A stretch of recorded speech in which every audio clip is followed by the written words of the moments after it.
Sénateur Cardozo.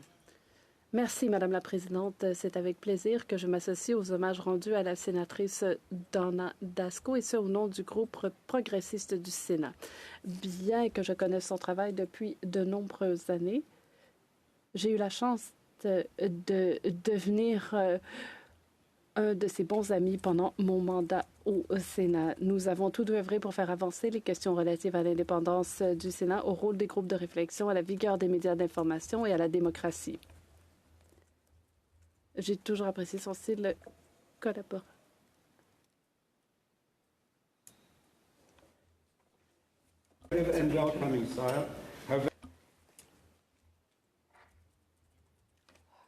J'ai toujours apprécié sa rigueur. J'ai toujours apprécié travailler avec elle au Comité des transports et des communications, notamment sur des questions relatives à CBC et Radio-Canada et aux informations locales. Au cours de ces 8 dernières années et 4 jours, la sénatrice Dasko a servi ce pays au Sénat en mettant en profit une vie passée à écouter attentivement les Canadiens en apportant une expertise sociologique approfondie à l'examen des lois. Pendant des décennies, lorsque les Canadiens voulaient savoir ce que pensait le Canada, ils se tournaient vers la sénatrice Donna Dasko, qui a été vice-présidente principale de longue date du groupe de recherche Environix. Et au sein de cette Chambre, elle s'est souvent exprimée sur l'égalité des sexes au Canada et a été une ardente défenseuse des droits des femmes. Elle a cofondé Equal Voice, une organisation vouée à faire élire davantage de femmes à tous les niveaux de la vie politique au Canada.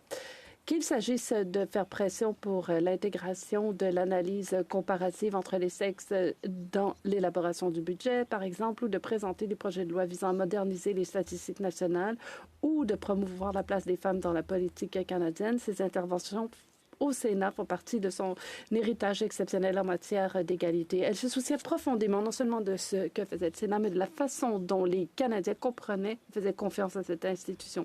Elle a récemment commandé un sondage d'opinion réalisé par Nanos Research qui a révélé que 79% des Canadiens préfèrent un processus indépendant de nomination, contre seulement 5% des Canadiens qui souhaitaient revenir à l'ancien système partisan.